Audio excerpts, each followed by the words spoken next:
오늘은 8월 6일 에스겔 36장 16절부터 31절까지 말씀입니다. 18절 말씀 한번 읽어볼게요. 그들이 땅 위에 피를 쏟았으며 그 우상들로 말미암아 자기들을 더럽혔으므로 내가 분노를 그들 위에 쏟아. 20절이요. 그들이 이른바 그 여러 나라에서 내 거룩한 이름이 그들로 말미암아 더러워졌나니 곧 사람이 그들을 가리켜 이르기를 이들은 여호와의 백성이라도 여호와의 땅에서 떠난 자라 하였습니다. 22절도 읽을게요. 그러므로 나는 이스라엘 족속에게 이르기를 주 여호와께서 이같이 말씀하시기를 이스라엘 족속아 내가 이렇게 행함은 너희를 위함이 아니요 너희가 들어간 그 여러 나라에서 더럽힌 나의 거룩한 이름을 위함이라. 제가 왜 따로따로 읽었냐면 20절 말씀을 보게 되면 에돔 사람들 뿐만이 아니라 많은 이방 사람들이 이스라엘이 아수르와 바벨론에 의해서 멸망했단 말입니다. 망하니까 사람들이 뭐라고 말하냐면 아니 하나님의 백성이라며, 아니 하나님과 함께하는 나라라며 왜 망했어? 라고 비웃기 시작한 거예요. 그리고 에돔 사람들은 우리가 앞에서 봤던 것처럼 그 빈 땅을 차지하려고 하고 뭐 잘됐다 막 이야기하고 막 이런 일이 벌어졌잖아요.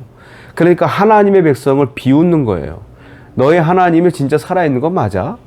아니 하나님이라고 하는 여호와라고 하는 신이 살아있으면 너희들이 망하면 안 되는 거 아니야? 라고 비웃는다는 거예요. 그런데 이스라엘이 망한 건 하나님이 없어서가 아니라 뭐예요?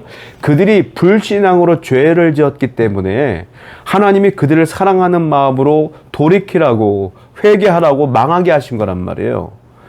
이것은 그냥 그들이 하나님이 이 땅에 존재하지 않기 때문에 망한 게 아니라 그들을 회개시키고 돌이키게 하려는 하나님의 섭리였다는 거죠. 그런데 다른 사람들이 그걸 알겠냐는 거죠. 모르죠. 하나님의 그 섭리를. 모르니까 보이는 대로 떠드는 거예요. 너희들의 신은 없다, 죽었다 이렇게 얘기하니까 18절에 하나님께서 뭐라고 말합니까? 에돔과 그 이방 사람들의 너희들의 우상을 섬겼지? 너희들이 신이 있지? 내가 그것 때문에 너희들에게 내 분노를 쏟아부을 거야. 망하게 할 거야 이 말이야. 22절도 똑같은 말이에요. 22절도 너희가 너희들을 멸망시킬 거야 라고 말해요. 그런데 중요한 게 있어요. 22절의 하반절에 이런 말이 있어요. 나의 거룩한 이름을 위함이라. 하나님께서 에돔을 망하게 하시는 이유는, 심판하시는 이유는 이스라엘 백성들을 위함이 아니라 뭐예요? 나의 거룩한 이름을 위함이라. 이스라엘 백성들이 죄 때문에 그들이 망했지 않습니까? 근데 다른 나라 사람들이 그 망한 것을 보고 또 여호와의 이름을 비웃고 모욕하고 있어요. 그래서 하나님께서 어떻게 합니까? 당신의 거룩한 이름을 회복시키기 위하여 그들을 심판하고 이스라엘을 회복시킨다 이겁니다. 이게 뭐예요? 다른 말로 구원이죠. 그들을 구원시키겠다, 회복시키겠다 이런 의미잖아요. 구원이라는 건요, 모든 것이 나에게 원인이 있으면 내가 잘해서, 내가 성실해서, 내가 도덕적이기 때문에, 내가 윤리적이기 때문에 구원받는 것은 사람에게는 불완전한 구원일 수밖에 없어요. 사람이 언제까지 윤리적이에요? 사람이 언제까지 선해요? 그럴 수 없잖아요. 언젠가는 타락하고 언젠가는 거짓말도 할 수 있고 언젠가는 죄를 질 수 있는 거잖아요. 그러니까 구원의 조건은 내게 있을 수는 없는 거예요. 하나님께서 그들을 회복시키는 이유는 뭐예요? 너희가 잘해서가 아니라 내가 이름이 모욕적으로 많은 사람들에게 알려지기 때문에 내 이름의 회복을 위하여, 거룩함을 위하여 너희들을 구원할게, 이 뜻이란 말이에요. 사도 바울도 이 부분을 분명하게 얘기하고 있어요. 에베소서 2장 8절에 이런 말 있죠. 너희는 그 은혜에 의하여 믿음으로 말미암아 구원을 받았으니 이것은 너희에게서 난 것이 아니요 하나님의 선물이라. 구원은 너희에게서 난 것이 아니라 하나님의 선물이라. 그렇기 때문에 구원은 취소될 수 없다. 무슨 말이겠어요? 우리는 항상 내가 구원받은 걸 믿지만, 신앙 좋을 때는 내가 하나님의 백성인 걸 믿습니다라고 말하지만, 내가 갑자기 기도 생활을 좀 덜 하거나 말씀 생활을 덜 하거나 주일 예배를 몇 번 빠지거나 그러면 어떤 생각이 드냐면 나는 구원 못 받을 것 같아, 내 구원은 없어진 것 같아 라고 착각을 한단 말이에요. 하나님은 뭐라고 말해요? 구원은 너 때문이 아니라 뭐라고 말했어요? 믿음으로 말미암아 주시는 하나님의 선물이라. 하나님이 주시는 거예요. 하나님의 거룩한 이름을 위하여 회복시키는 거예요. 그러므로 내가 부족해도 그 구원은 완벽하신 하나님의 이름으로 이루어진 거기 때문에 취소될 수 없다. 그러니까 안심하라는 이거죠. 그렇다고 해서 우리가 막 살면 되느냐? 아니에요. 진짜 구원받은 사람은 막 살 수가 없어. 안 그렇습니까?